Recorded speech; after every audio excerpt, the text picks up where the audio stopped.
Kalau ada orang beriman berbuat maksiat saat di dunia, kok bisa masuk surga saat di akhirat? Sementara ada orang tidak beriman, amal baiknya kelihatan banyak di dunia, bantu orang, gak pernah mabuk, gak pernah bunuh orang, gak pernah macam-macam, suka bantu, suka nyumbang, suka macam-macam. Tapi dia gak beriman, kok bisa masuk neraka? Di mana keadilan Allah? Halo? Pernah dengar pertanyaan ini?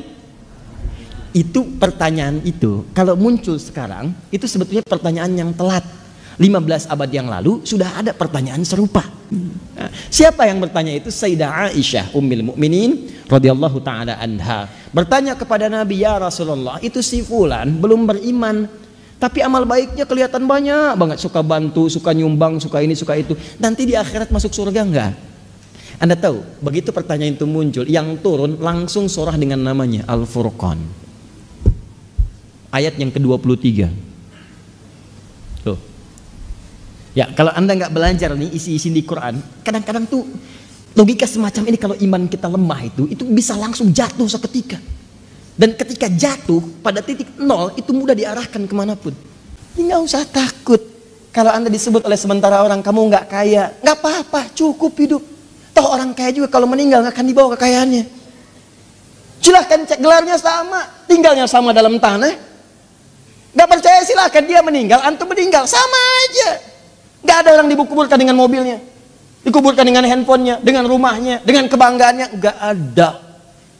Kenapa? Karena yang dibawa ketika dia pulang ke tempat lain bukan bekal dunianya, ini habis, tinggal. Apa yang dibawa ke akhirat? Yang dibawa itu bekal amal akhirat, bukan dunia. Jadi tidak adil kalau ada orang ke akhirat bawa bekal dunia, itu nggak adil. Yang adil itu siapkan bekal akhirat. Begitu kamu ingin ke sana, bawa bekal itu. Jelas? Nah sekarang persoalannya, apa bekal akhirat itu? Bekal akhirat itu cuma dua. Kalau ingin masuk surga, dua bekalnya. Satu iman, kedua amal soleh. Iman plus amal soleh. Nih, gini caranya.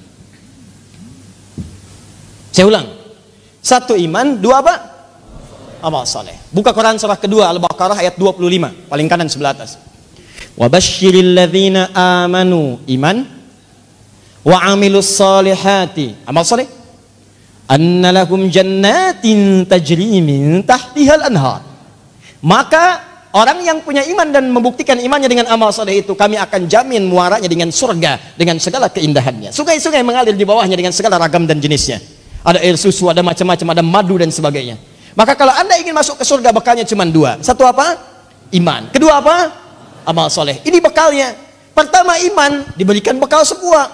Semua yang lahir itu membawa iman dalam dirinya.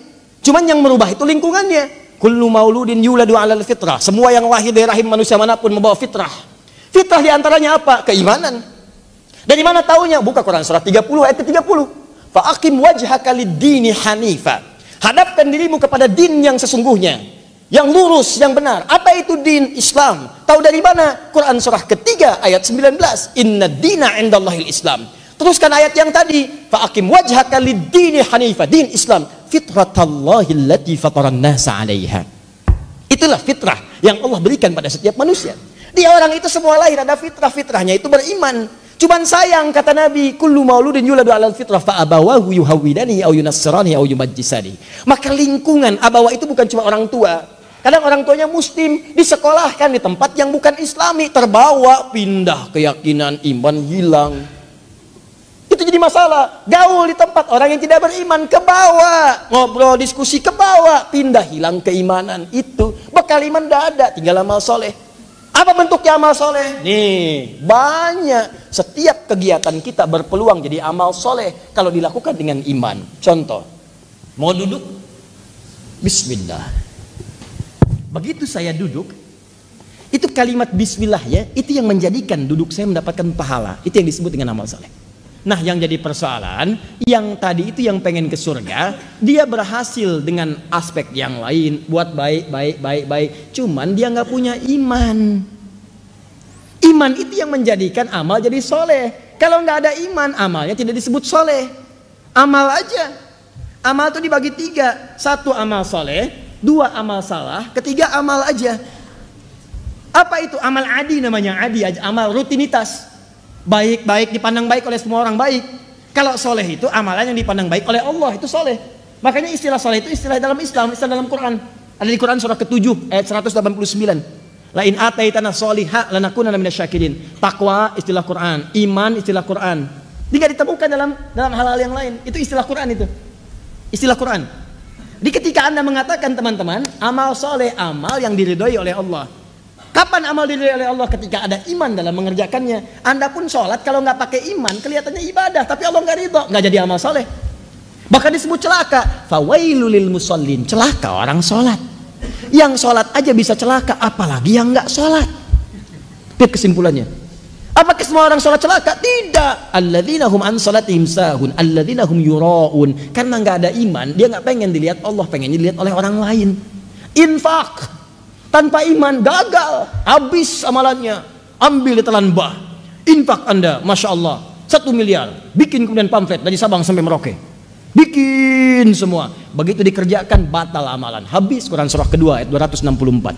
Ya ayyuhalladzina amanu tubtilu shadaqatikum bil manni wal adza kalladzi yunfiqu malahu ria'an nas. Habis semua. Nah, teman kita ini dia lulus pada ujian yang lain tapi tidak lulus dalam aspek keimanan.